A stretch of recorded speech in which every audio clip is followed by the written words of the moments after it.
Welcome to my channel, Delightful Stories. I'll be happy if you subscribe to my channel and like it. Enjoy watching and don't forget to leave your opinion in the comments about the story.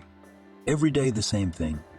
It was a vicious circle with no way out, and to tell you the truth, Charles barely remembered the point of entry. He used to have a different life, a normal life, like everybody else's, a job, a family, some fun on the weekends. Now, when he woke up early in the morning, he made himself a rudimentary quick breakfast and brewed some cheap instant coffee. Quickly he made do with the food, and sometimes he ate a sandwich on the run, running out of the house. Late was not allowed. Charles was on his way to the clinic where his seriously ill daughter had been for quite some time. The man did not know for what sins he was sent such a heavy punishment, but as a true believer, was convinced that God does not send a man a trial that he was unable to endure, and he believed that someday this nightmare would end, that everything would return to normal.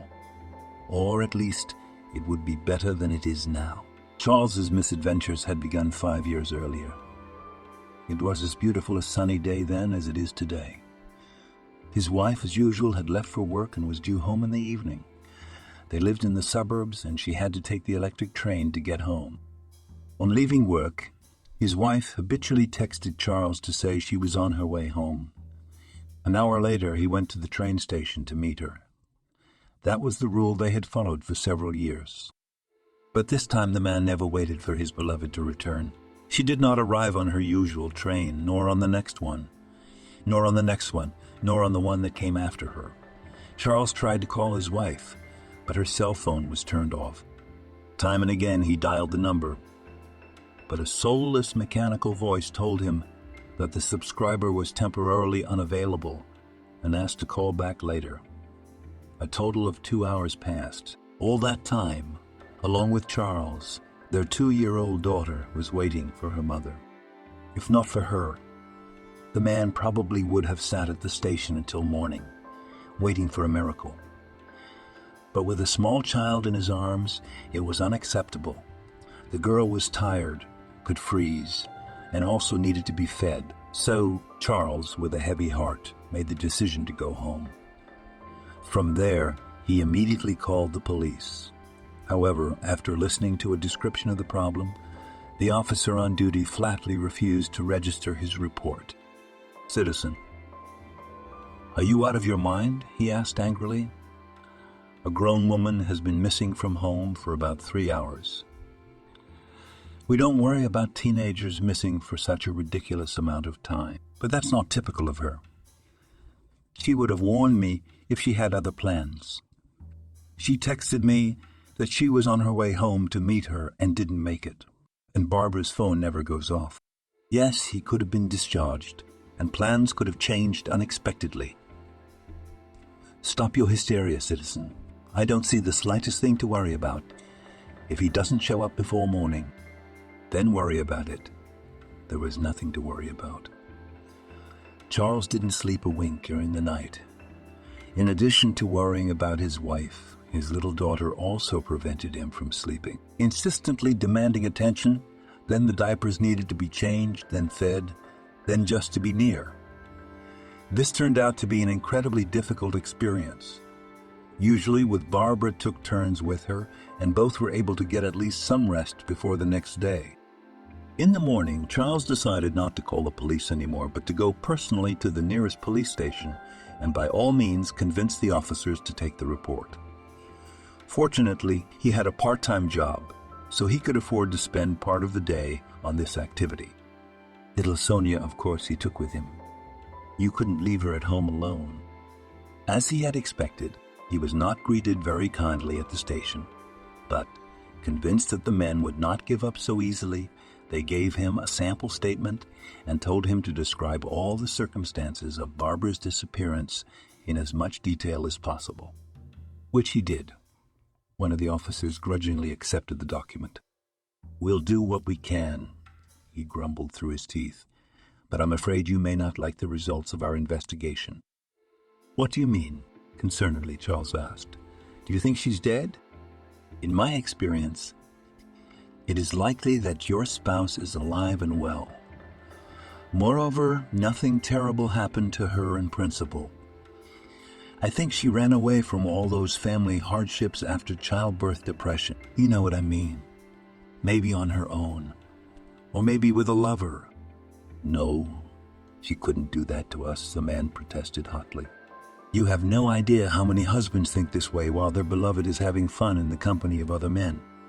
But even if I did, we have a little girl. She's only 2 years old.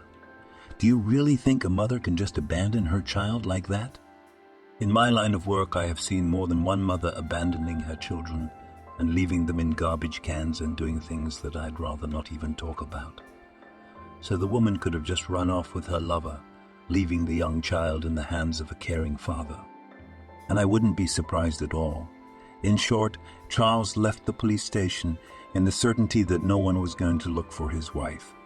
All the police officers seemed to be of the same opinion as the man who took his statement.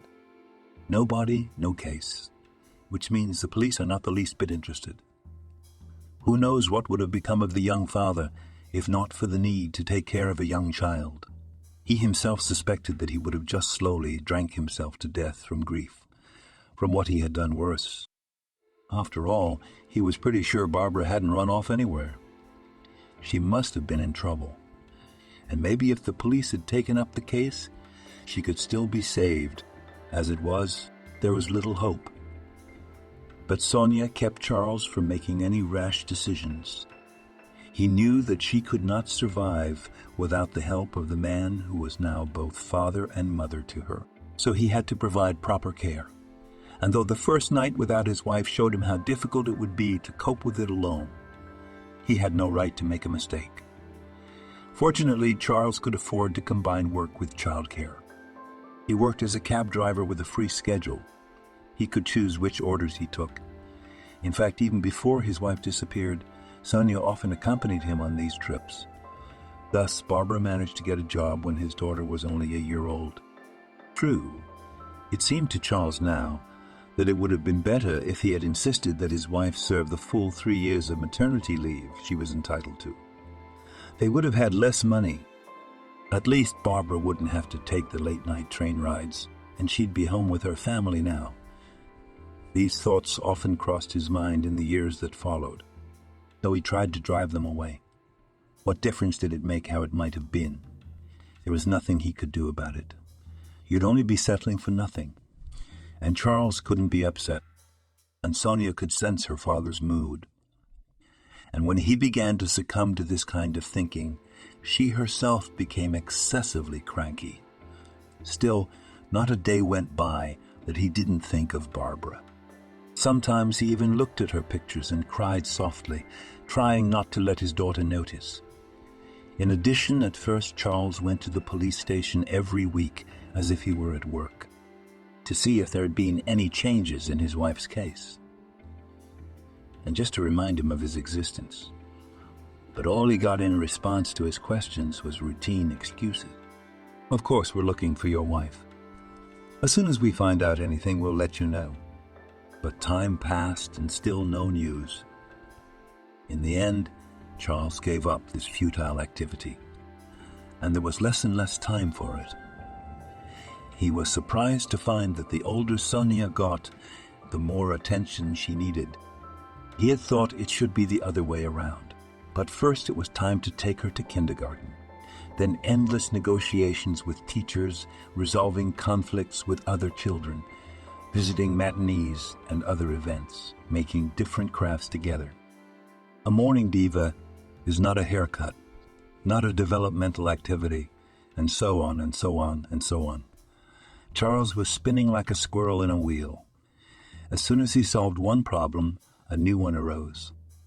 And one of the toughest was a day that the single father had been waiting for, but could not be prepared for. Soniechka then was 5 when he picked up his daughter from kindergarten. She looked very thoughtful and even a little sad. "What's wrong, bunny boy?" he asked. "But I had a mother, right? Because all children have one." "Oh, honey," he said with difficulty, a lump in his throat. "Where is she?" "She left us. My friend Elon says my dad left him and my mom because he didn't need them anymore." "Doesn't our mom need us either?" "Of course we do," he exclaimed hotly.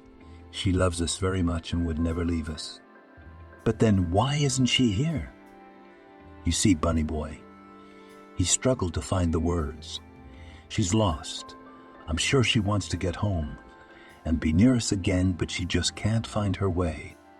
Why don't we find it ourselves? You see, life is quite complicated. We have to get our own food and do other important things that we can't do without. That's why we can't look for Ma on our own. Fortunately, there are special people, they're called policemen, who do just that sort of thing.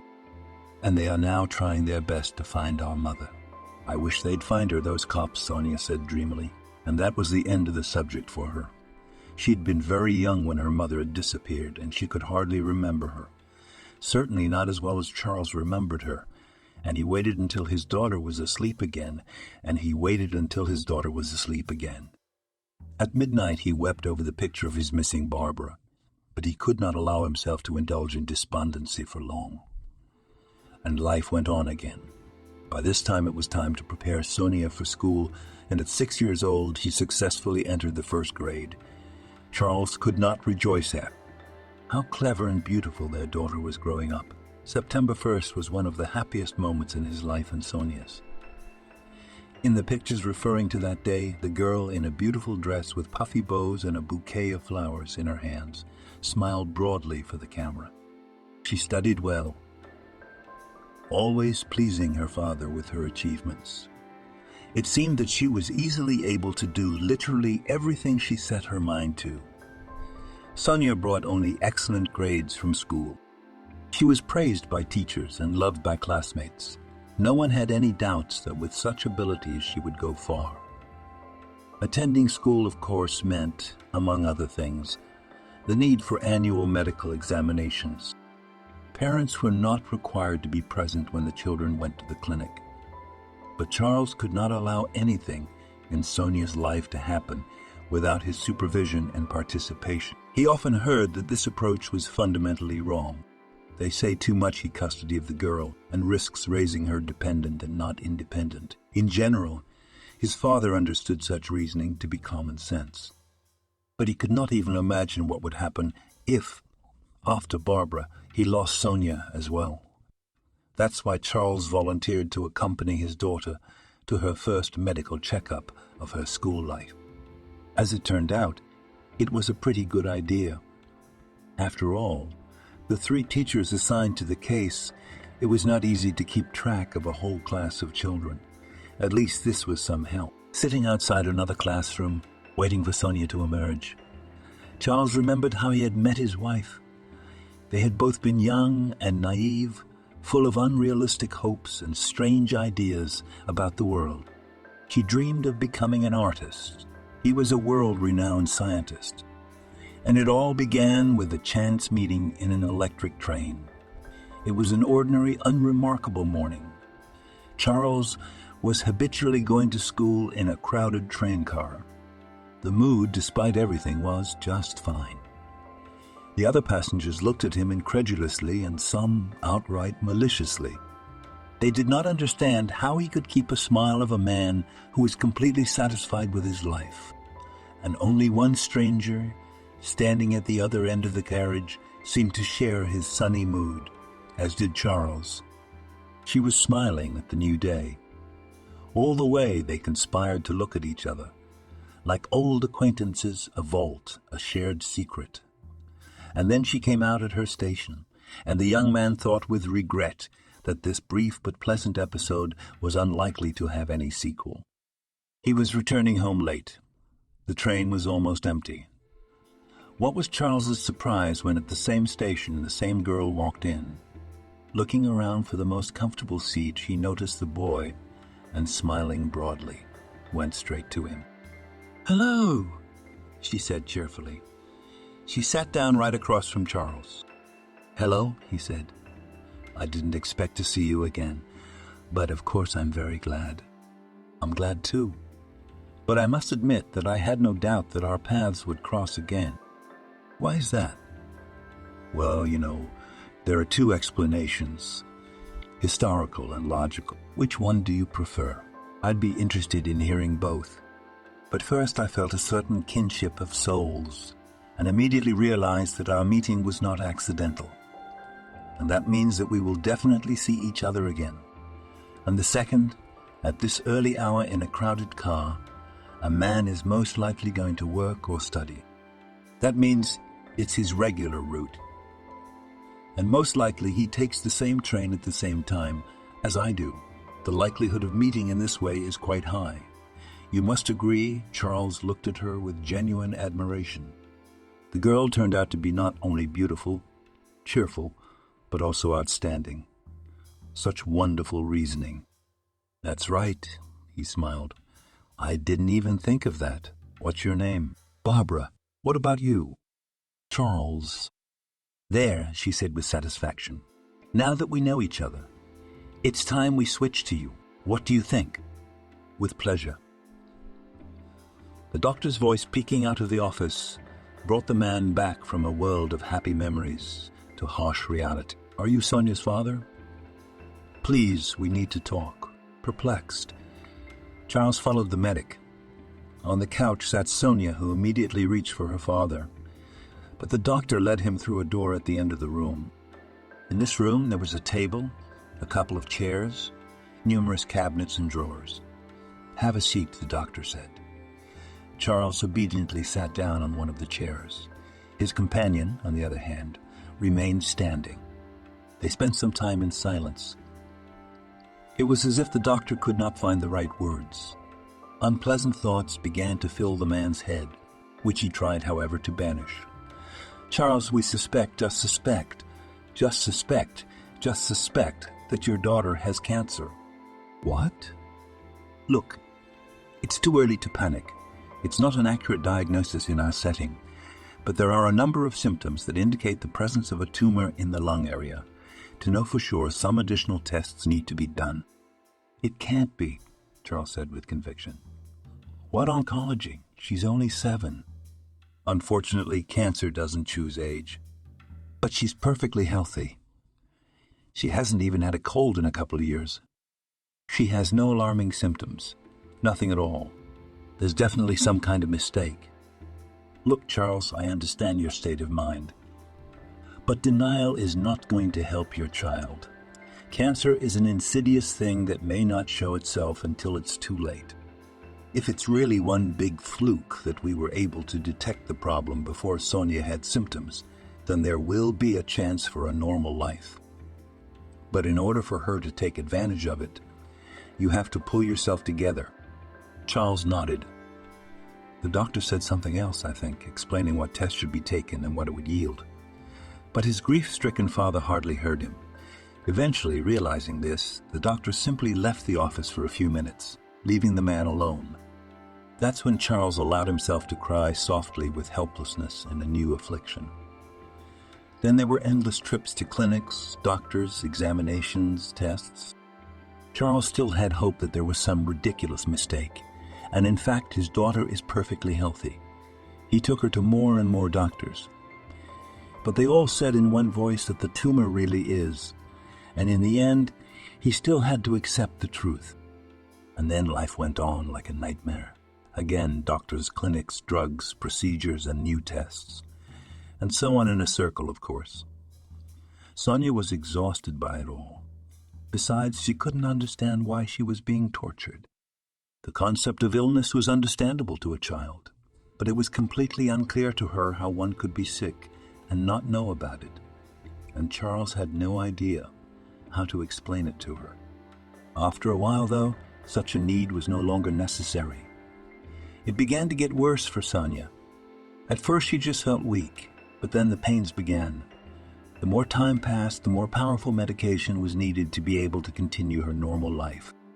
But it couldn't last that long, and Charles had to make a hard decision. 3 weeks ago, Sonja was admitted to a 24-hour inpatient clinic for those who, like her, were battling cancer. Of course, she had to leave behind her school, her friends, and her whole familiar life. From now on, the only thing that existed for the girl was not the cozy bare walls of the hospital. Sonia, however, tried not to be discouraged and even asked her father to find out for her what was going on at school and what assignments were given at home. The clinic staff, albeit reluctantly, still allowed the girl to bring her textbooks and notebooks. Charles would give her her assignments and take away her work, and in return he would bring her marks from the teacher, undoubtedly appreciating such zeal for learning.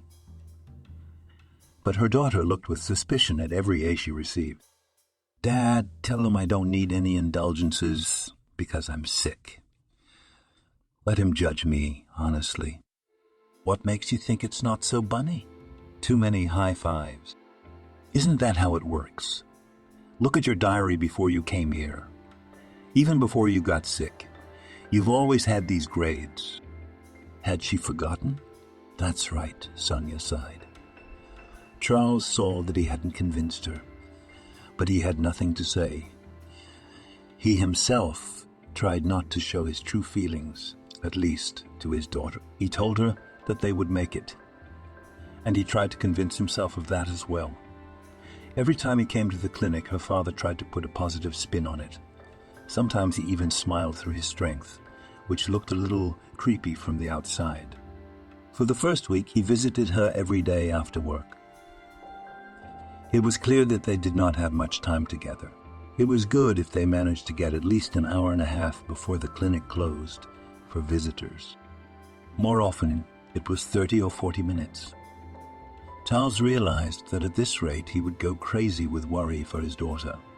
As luck would have it, just at that time, a position opened up at the hospital for an orderly. No special skills were required for the job, only physical strength. After all, his duties included moving lying patients. Charles was confident that he could handle that kind of work. He left his cab company and got a job at the clinic. The work turned out to be really exhausting. People for 12 or more hours on their feet in constant contact with seriously ill people. Nevertheless, Charles constantly took part-time and plowed around without a weekend. But during breaks, he was able to go to his daughter's room and spend all his free time. And the salary at such a workload was not so bad. It was enough to pay for the necessary medications, travel, and a simple meal for myself. Sometimes sitting in his daughter's room, Charles even allowed himself to forget the awful reality and imagine that all was really well. He and Sonia talked, played as if they were still at home, just as they had been before the whole thing. He was helping her with her homework, explaining things she didn't understand. And they seemed to be doing fine. And her daughter's illness was just a bad dream that parted with the first rays of dawn and wound up by noon. But each time Charles was brought back to the harsh reality of the same sound, the light bumps, the plastic on metal, it was syringes rolling down her nose, as a nurse entered the room to dispense Sonja another batch of medicine or perform a procedure. The illusion collapsed, and the young father found himself back in the hospital room, sitting in a stiff chair beside the couch of his gravely ill daughter. The nurses alternated, but each of them was invariably delicate at the sight of Charles. Everyone knew his situation well, and no one wanted to rush him, waiting for him to leave the room himself. However, invariably the man left the room almost as soon as the nurse came in. It was clear to him, too, that the procedures were necessary and that it was very important that they be done in a timely fashion. But he had, and another reason for leaving so hastily, a very trivial reason. But Charles hoped that no one would ever know its essence. Every time he visited his daughter, he went to the backyard of the hospital. There was a sort of miniature park for walking, patients, trees, flower beds, benches, flower beds, benches. One of them, the furthest away from human eyes, he had noticed on his first day on the job. Patients' schedules were set by the hour, and they either went for a walk earlier or later. The staff, on the other hand, visited the place only with their patients, so no one could stop Charles from sitting on a bench and letting his grief and despair go to waste. For a few minutes, he would allow himself to simply cry, sitting under the shade of the trees, before picking himself up again and continuing his work. It was probably this daily ritual that kept him more or less normal. Who knows what might have happened if he had stored up his emotions inside, keeping them from breaking out from time to time. But one day it didn't go the way Charles had hoped. The shop was occupied. There was a boy sitting on it nonchalantly. He looked about Sonia's age. His clothes were terribly pockmarked and in some places not exactly clean either. It was obvious that he had a habit of wandering around for long periods of time. Clearly homeless or from a dysfunctional family. Charles looked at this illegal guest with a certain amount of surprise. The boy, on the other hand, regarded him with a piercing and curious look. He, too, did not seem to expect that anyone would attempt to trespass on a place he, as well as the man, considered his own. For several long minutes, this game of staring went on. This game of staring. "What are you doing here?" Charles finally asked. "As far as I know, sick people take walks later. And I'm sorry, but you don't look like much of a patient. What's there to apologize for?" The boy hummed. "The fact that I don't look like a patient in a cancer hospital is more pleasant than upsetting. That's true, too." Sadly, Charles agreed.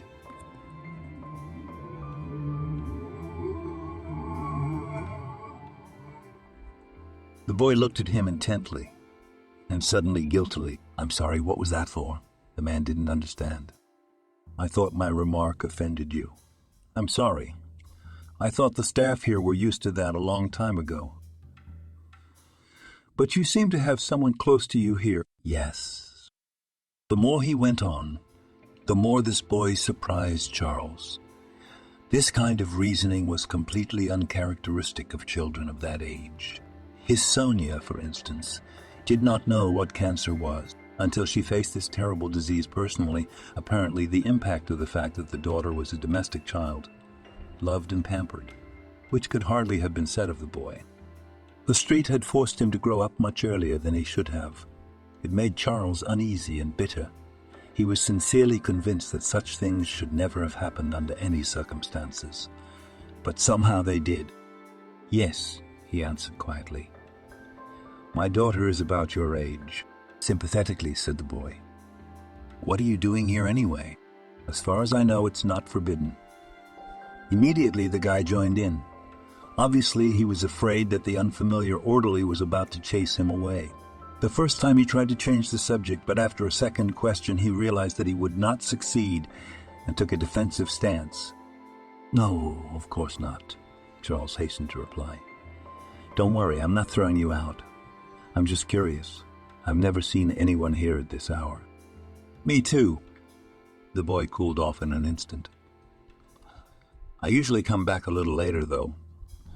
I like it here. What a cozy park it is. Of course, it's not made for me so that the sick can see something good. But I'm not disturbing anyone. I even try to stay out of sight. Only the caretaker feeds me from time to time." "Don't you have parents?" Charles asked with pity. "Just my mother." The boy immediately became visibly sad. "There's no father, and there never was. I don't even know who he was, what happened to him. And my mom doesn't have much money. She works, of course. But because of her illness, she cannot do it all the time. Terrible headaches get in the way, so we live as we have to. We eat from time to time. Money is not just on treatment, and even on a full health check, free physicians only Razgovat hands. There is nothing they can do to help. Now I feel sorry for you." "Sincerely," the man replied. He rummaged in his pockets and found a handful of change, which he planned to use for lunch today. He could get a decent meal in the hospital cafeteria with those pennies, and he didn't have much more than that anyway. Nevertheless, he figured the boy needed the money more. So he handed the coins to him. "Thank you," the boy said, accepting the money. And then, as is typical of all children, he suddenly took off and, without saying goodbye, rushed off in an unknown direction. He must have been going to buy himself something tasty. Charles gave him a pensive and sad look. His break time was coming to an end, so it was time to get back to work. even though Charles had a tremendous amount of work on his plate and was very tired. He slept very badly and was constantly waking up at night. Apparently, it affected the nervous tension. He often came to work tired, but he never forgot to ask the receptionist the same question. "The doctor has arrived." "Alas, not yet." The standard answer from the nurse was, and he left in a state of frustration. The thing was, there were rumors going around the hospital that an eminent doctor from the capital had decided to organize some sort of charity tour. He traveled to clinics in the provinces and gave pro bono help to patients suffering from an ailment. The disease he specializes in is the one that Sonja was diagnosed with. It was the only chance for a happy outcome for Charles' daughter. The local medics, though he couldn't say anything bad about them, simply didn't have enough qualifications to fully treat her. All they could do was keep her alive and ease her suffering. There was no money for a paid clinic, of course. And in the meantime, the disease had progressed, and no one knew what would happen next. It had been about a week since Charles had met the named guest on the bench. He had already forgotten all about the encounter. He had enough problems of his own. There wasn't a stranger boy to worry about either. No matter how sorry he was, on coming to the clinic, the man habitually looked in the reception and just as habitually asked his usual question. The doctor had not come. The nurse only shook her head. With each passing day, the hope that this luminary of science decided to visit their small town remained less and less. In frustrated feelings, he went to visit his daughter on the way, trying to give himself a cheerful look.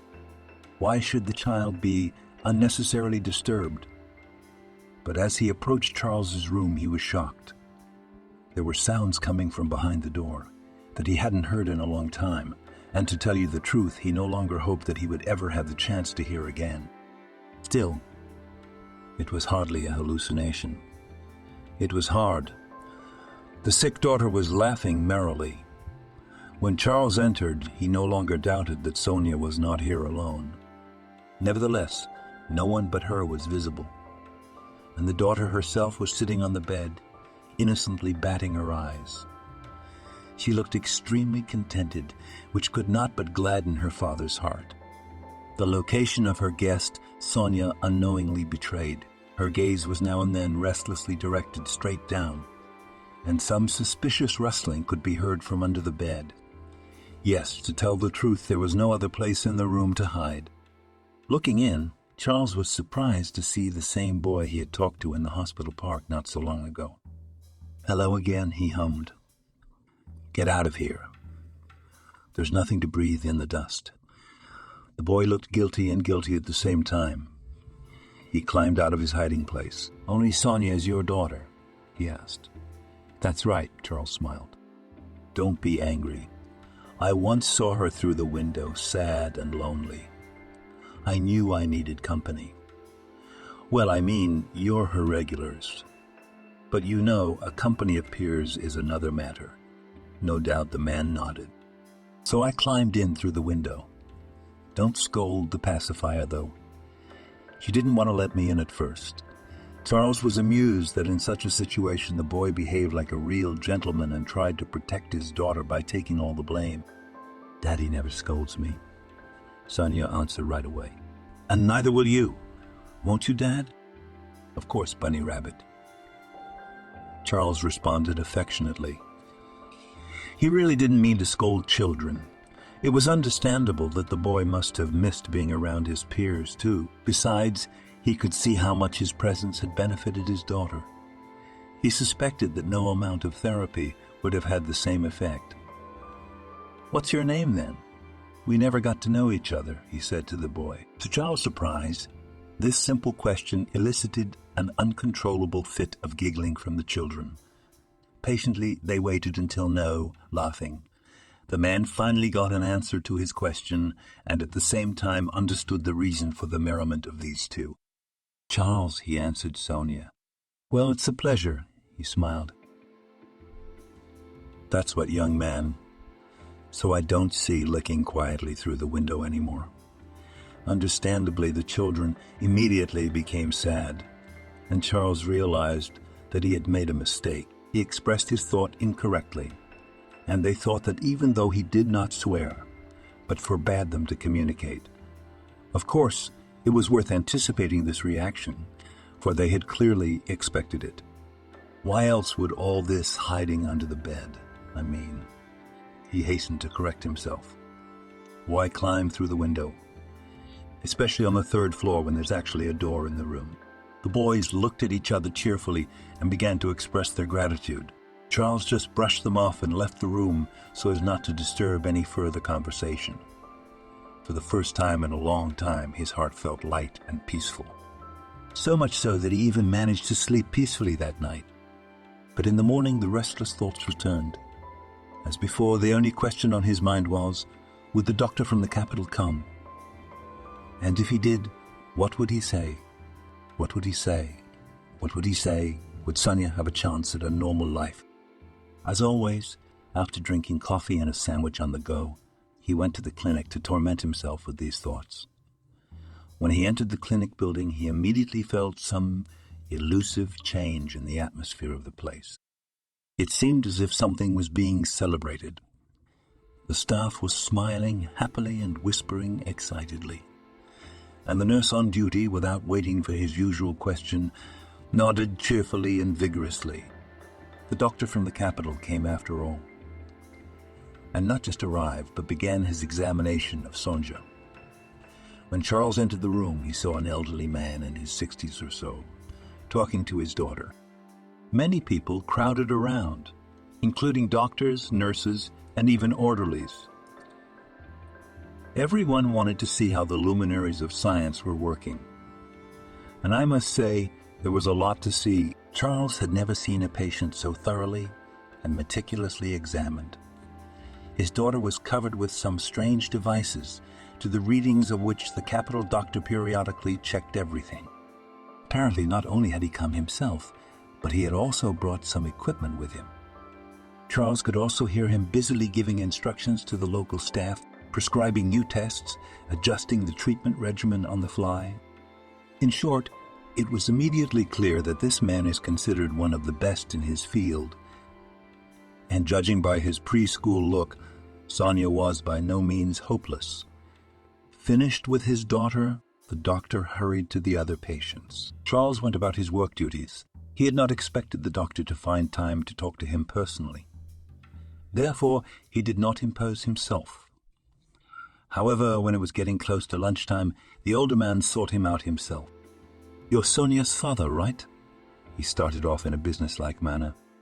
"Yes, I am," Charles responded. "In that case, I have something to cheer you up. You see, I'm pretty sure that the local doctors got the diagnosis wrong. It's hard to blame them. They just don't have the right equipment. And the situation is pretty specific. It takes years of dealing with cases like this to learn how to recognize them. Anyway, I'm rambling. I'm sorry. I just don't want you to think ill of your colleagues. Believe me, they did everything they could. Anyway, I'm pretty sure your daughter doesn't have cancer." "That's a good thing, isn't it?" Charles asked cautiously. "Oh yes, absolutely. However, you have to wait for the results of the prescribed tests first to be sure. And if I'm right, we might be able to do without surgery or anything else.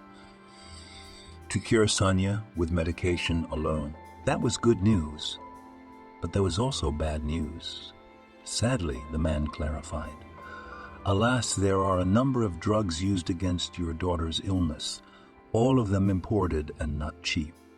There are, of course, our analogs. But I tell you frankly, I would not count on their effectiveness. Plus, in your province, you can't get the necessary medications. You have to order them from the capital, and that, again, is an additional expense. I'm sorry, but of course I understand the money that nurses make. And you're also raising Sonia all by yourself." "I'll find the money," Charles stated firmly. "I'll sell something. I'll take a loan. In the end, we'll get out of it somehow. The main thing is to save my daughter. The rest is nothing." "Do I understand you?" the doctor responded. "For my part, I can only promise that I will do everything in my power to make it happen. Thank you, Alexander. Charles thanked him warmly.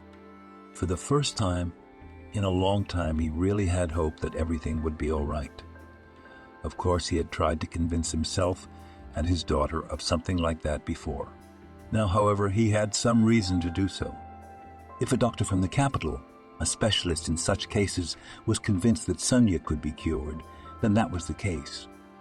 He hurried to his daughter's room to share the happy news. The children were so engrossed in their conversation that they did not even immediately notice his appearance. "Hi, Bunny." "Hello, Charles," he said to get their attention. "Oh, hello," they called out in chorus. "I have amazing news." The doctor in Moscow who examined Sonja this morning said that the disease is manageable. It might even be possible to avoid surgery. "Yay!" the little boy exclaimed joyfully. He seemed to be even happier about the news than Sonia herself. She, too, had somehow come to terms with her situation. But the boy knew very well how wrong it was. Children shouldn't be so ill. You were delighted that this injustice would finally be corrected. The three of them talked some more. As they did so, Charles noticed the strange behavior of the children. They kept glancing at each other and then pulling their eyes away. It was as if they were up to something hindered by the presence of an adult. Or maybe they wanted to ask him something, but just could not decide. So he said at last, "Well, tell me, what's on your mind? I can see that you're up to something." The children looked at each other again. Sonja sighed heavily and then said slowly, as if choosing her words, "Dad, I'm a big girl now. You are, of course, Bunny Rabbit. And I'm experiencing a serious illness that might even have led to my death, if not for the doctor from the capital. Daughter well, don't lie. It's important," Sonja said quietly. "Well, theoretically, in the worst-case scenario, it really could have happened," Charles surrendered. "See, I understand what death is somewhat naively reasoned, she. Dad, tell me honestly, our mother, she's dead, isn't she?" This question took Charles by surprise. He had, of course, expected his daughter to come to this conclusion sooner or later, but he could never have imagined that it would happen so soon. However, unlike on a similar previous occasion, he was prepared and had a rough idea of what to say to her. "I hope not," he said seriously. "What I told you before is the plain truth. She did go missing on her way home. They looked for her, but they didn't find her alive, and the words stuck in my throat, but there was no need to say them out loud." The children understood perfectly well enough as it was. Of course, it was many years ago, and the chances of finding her are already slim. Still, I hope she's alive and well. She just can't come back to us for some reason. My God, how beautiful was your mother. You went into her after all and obeyed a sudden impulse. He pulled out of his purse a small photograph of Barbara, which he always carried with him before and after his wife's disappearance. Sonia, of course, had already seen it more than once or twice. But little Charles was interested and asked to see the picture. The man showed him the picture. The boy's reaction was totally unexpected. He flinched and looked back and forth between the photo and Sonia several times, as if he wanted to be sure that the woman in the picture had something in common with his friend. Then he looked directly at Charles and spoke softly but clearly. "So that's my mother, isn't it?" Here, too, it was time for the older Charles to feel stunned. "Are you sure?" he asked. "Of course she looks a little younger here.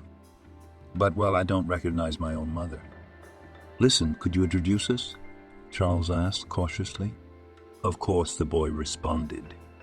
There was no postponement. The very next day, Charles showed up to visit the boy and his mother. The little house they lived in seemed utterly abandoned on the outside. Inside, however, it was furnished as modestly as possible. It was evident that the tenants, though not wealthy, tried to create a pleasant atmosphere using the available material. A woman came out of the kitchen to meet her guest. She became older, and the hard life left a noticeable mark on her face. Nevertheless, just seeing her, Charles never doubted for a second that it was really his missing wife. "Hello," she said politely, looking at the guest with a slight perplexity. "Barbara," he whispered.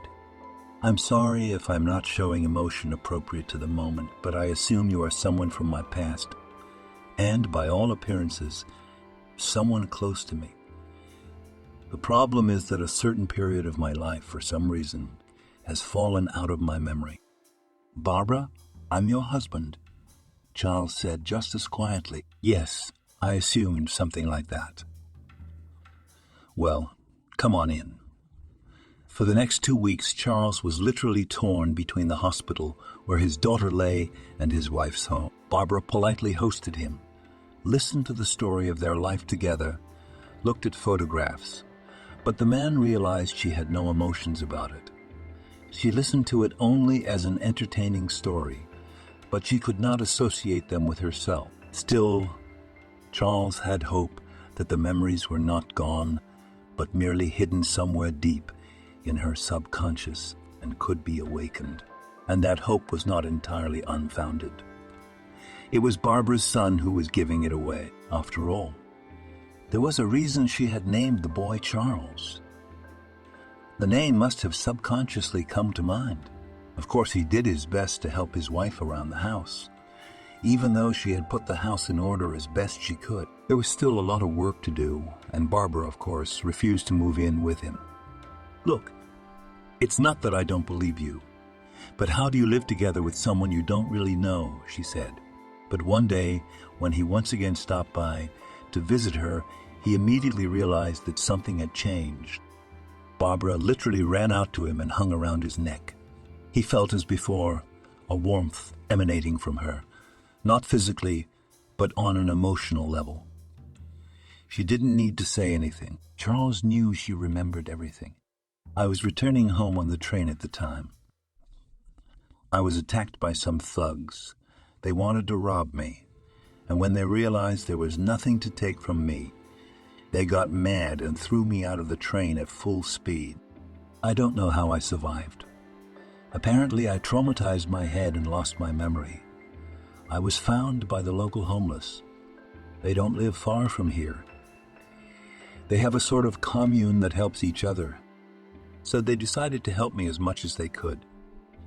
They came out, cured me, asked me who I was, where I was from, but my name. I could hardly remember my own name, to say nothing of the rest. My head hurt terribly. The doctors looked at me periodically, prescribed me some pills, but there was no money to buy the expensive ones, and the cheap ones didn't help. Somehow, maybe I would have remembered everything before. I also went to the police and explained my situation. Asked if anyone was looking for a similar woman, but it was no use. Who would seriously communicate with someone who can't remember anything about herself? I did not even know how I got this memory loss, and how I ended up on the street. In general, for a while, I lived with people who took me in. Then I found an unofficial job, of course. I didn't have any documents. I got a job as a janitor for 12 hours, but I had no strength left, and the headaches made it hard to concentrate on anything for a long time. And then I got this house abandoned.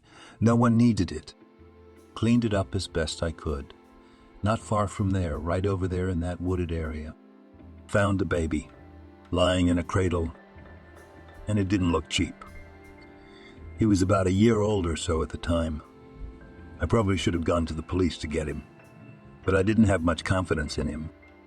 So I didn't bother to find out whose he was and why he was abandoned.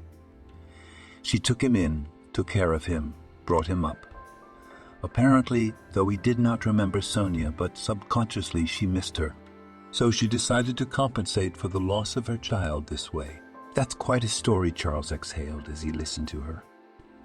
But how good is it that you remember everything? How is our daughter doing after all? Barbara asked. Did you mention? I've never remembered anything yet, but don't be too detailed to say there's something wrong with her. As usual, the wife proved to be extremely perceptive to Charles. I didn't want to alarm her, but what could I do? He had to tell it like it was. And the next day they went together to Sonia. She was wary of the new mother, but it was understandable. The last time they had seen each other, the girl was very young and had almost no memory of Barbara. So now she perceived her almost as a stranger. In a few days, however, they managed to find a common language. Little Charles, who got on well with both of them, helped a lot. And he was really happy that Sonia turned out to be his little sister, though not really his own. And the news that he himself was adopted, he took it rather calmly. After all, Mom is not the one who gave birth to you and left you in the woods, but the one who raised you and brought you up. Deeply thoughtful, he once said. Barbara moved into her husband's house with little Charles. Now they were all visiting Sonia in the hospital together, and life seemed to begin to get better. And then came the news from Alexander. His predictions were confirmed, and the girl really could recover just a few courses of medication. The only thing that confused Charles was the boy. Of course, he'd grown attached to him and practically regarded him as his own son. Still, he understood his living in the apartment wasn't exactly legal. Maybe he had some relatives looking for him. Who knows what happened and why this child ended up in the woods? Besides, the fancy cradle in which Barbara found him suggested that the child was from a wealthy family, and he must have been loved there. Perhaps there had been some terrible mistake, and the younger Charles had a chance for a better future than he and his wife could provide for him.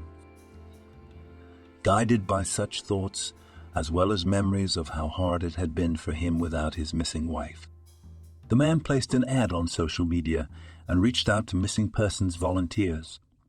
Of course, too much time had passed, and the chance of success was slim. But maybe someone is still looking for their missing child, even after all these years. And just a few days after Charles began his campaign to find the boy's relatives, his phone rang. The number was unfamiliar. He picked up the phone and politely said hello. A voice on the other end of the line answered, apparently belonging to an elderly woman. Hello. I'm calling about your listing for a boy who went missing about 5 years ago. Do you know anything about it? Yes. You see, the thing is, it could be my grandson. We're willing to pay for DNA testing. All this time, we haven't given up hope of finding him. And your boy was found around the same time and in the same area where our house went missing. My best chance is that it is the same child. Please come see us and we can discuss the details in more detail. So they did the very next day after this conversation. The couple went with Charles to the address that the older woman had given them. When they arrived at the place, they found that what they needed was a house. It is a huge, ornate mansion. It seems that the theory that the boy used to live with wealthy people was beginning to be confirmed. They were met by an elderly but quite chipper couple. As soon as they saw Charles, the woman cried.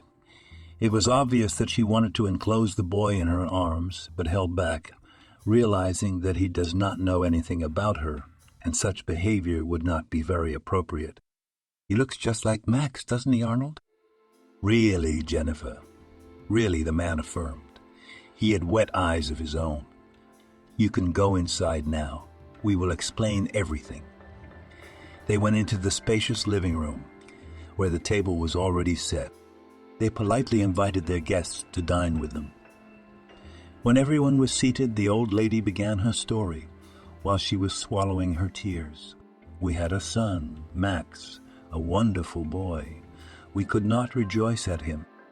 He finished school with a gold medal, went to university, got on a state finance program, and did it all by himself.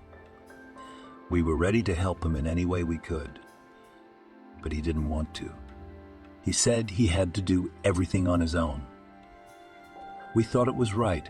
We were proud of him. He met a girl at university, just like him, smart, beautiful, always polite. We got on well with her, too. We were happy for our son, that everything was going so well for him. It got to the point of getting married. Then she got pregnant. We were looking forward to having grandchildren. When a boy was born, He was named after his grandfather. We were very touched. But, of course, if it turned out to be the same child, we were ready to call him by the name he was used to.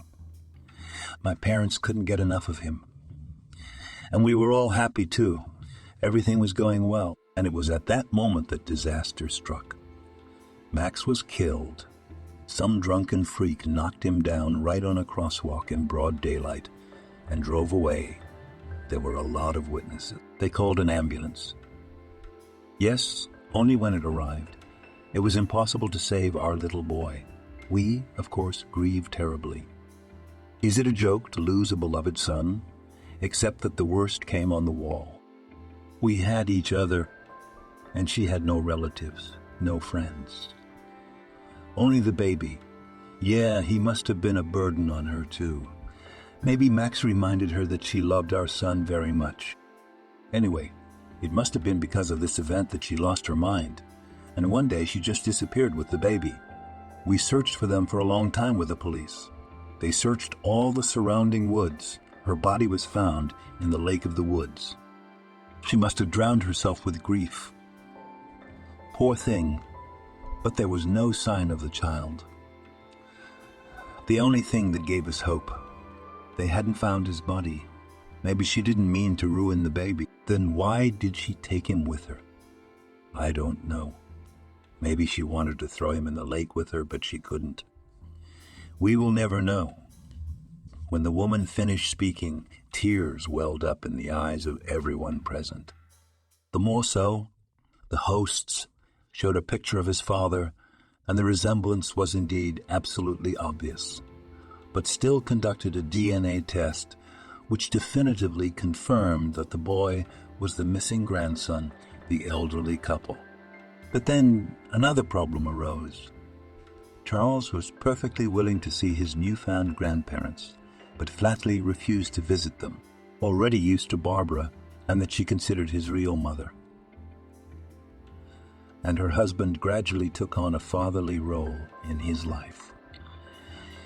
In the end, it was agreed that the boy would live in his foster family, if that's what he wants, and the grandparents would visit periodically. That suited everyone.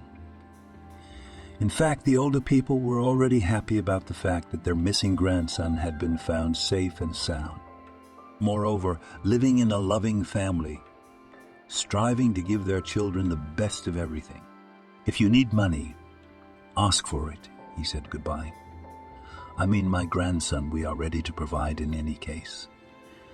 But if you need anything personally, we'll help too. Hearing this, little Charles exclaimed, "Oh, we really need it. Help my sis, please."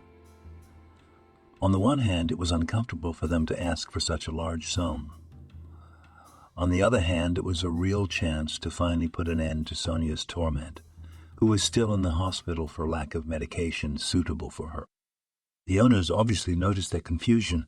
"Don't be shy, you," Jennifer said. "We have enough money, believe me. If you want, you can consider it a thank you for raising our grandson. Come on, tell us what your problem is." And Charles did.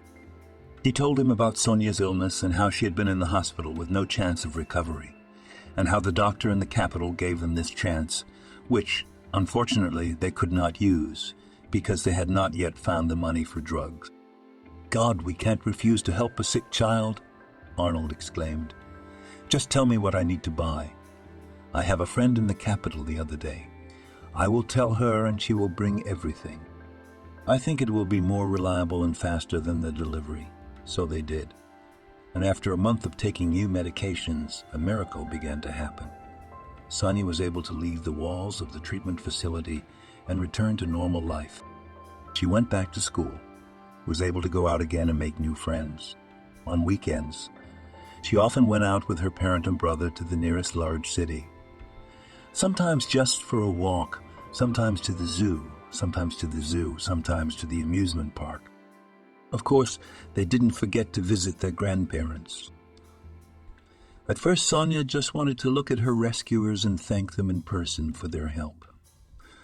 But then it turned out that it was really interesting to spend time with them, and If at first the children went to Grandpa's grandmother, rather out of necessity, very soon they began to look forward to these trips themselves.